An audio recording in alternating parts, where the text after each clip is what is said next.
Hey guys, welcome back to the channel. Today we're going to be doing a little summer scouting.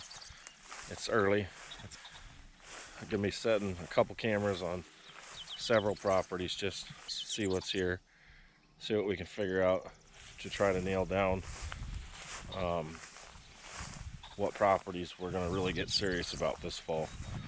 So along the way, obviously I'll show you where I'm setting the stuff, why I'm setting it there. We'll go from there. Crazy guys.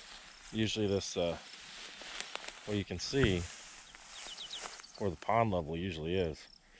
I, in the years past, have always set a camera underneath that willow over there. It's pretty neat. You get some nice shots of wood ducks and stuff. It's pretty cool to see what comes in.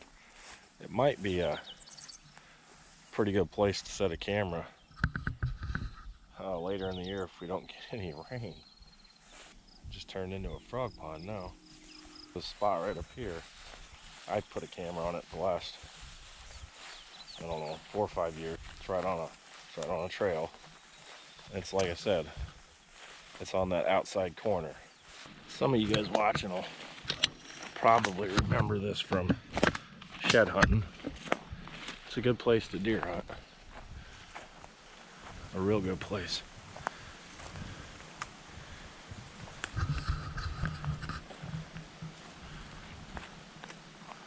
Okay, I'm gonna put one here. It's not the outside corner that I talked about. I'll have one out there here in just a second. But it's a place I put a camera for a lot of years. If you can see, you got the main trail going down in there. It goes right out there, and then you got this opening where later in the year I always make a mock scrape right there, and you can see it from years past. Always get several, and I have to clear those branches out to get them to keep using that trail. I have to do a little work here. I'm gonna wait to turn that back on until I get these sticks moved.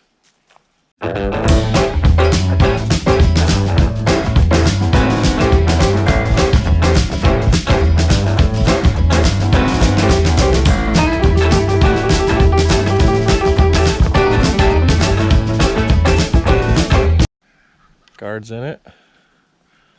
I'm pretty notorious for forgetting cards. All right.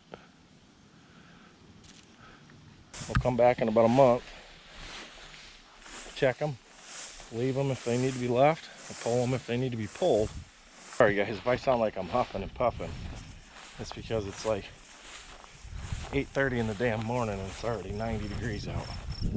We're at location number 2. This is where the majority of the cameras are going to end up. It's big wooded pasture, as dry as it is. I think I'm going to go towards water. I'm going to set one right on water. A couple stands down here to the west.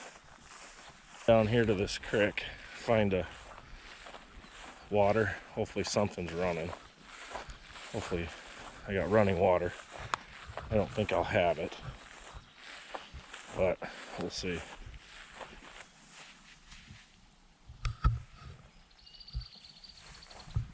Boy, there goes something. Wow. I need to find out what that is. There it was. Well, so much for the creek.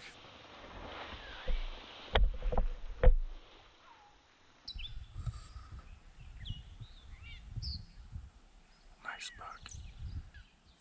Real nice buck. So I jumped a buck over there. Jumped a buck here. And then there was another one right there. This is where they want to be. That's where he was laying, right there.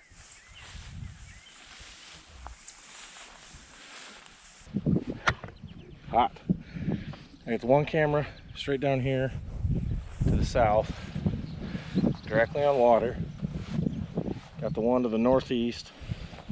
Then I got the one down here where I jumped that decent buck. I got one right up there.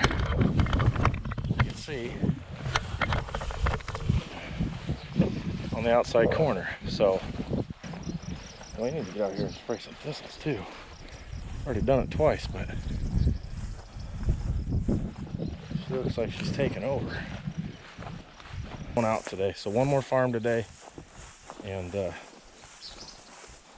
see what we get in a month. Well, everyone, I'm out here in my around my property. Got a little CRP I put in years ago myself. My wife decided to put an acre of wildflower seed, pure wildflower seed. Put it in last year.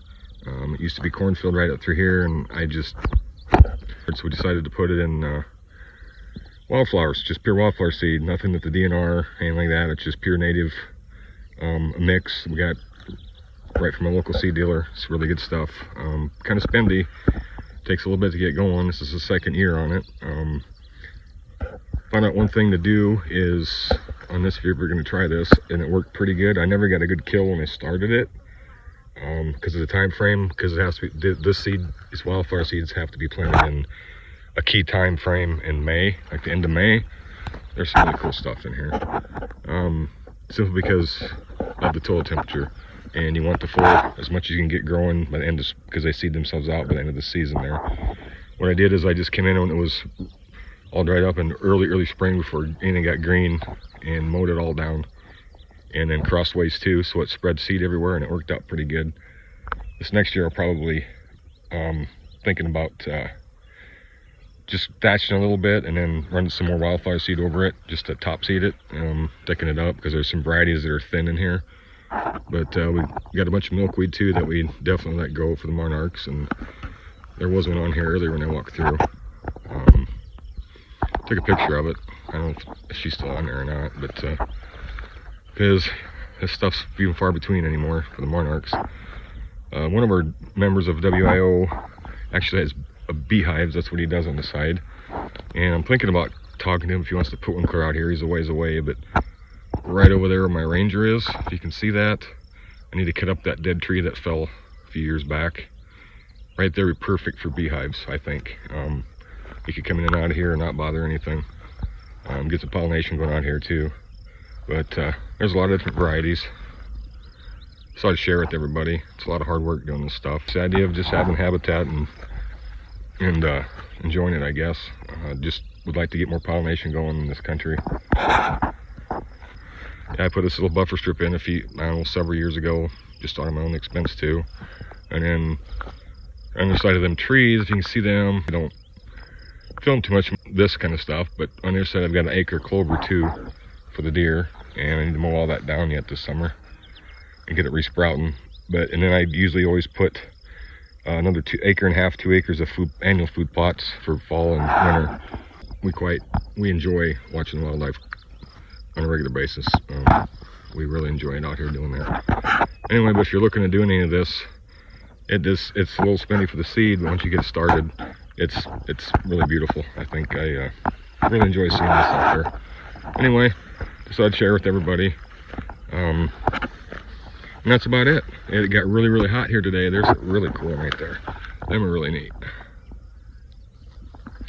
I can just hear all the bees and the bugs. I mean, there ain't many honeybees left anymore. I don't see hardly any, but bumblebees and all the other types of bees are usually out here.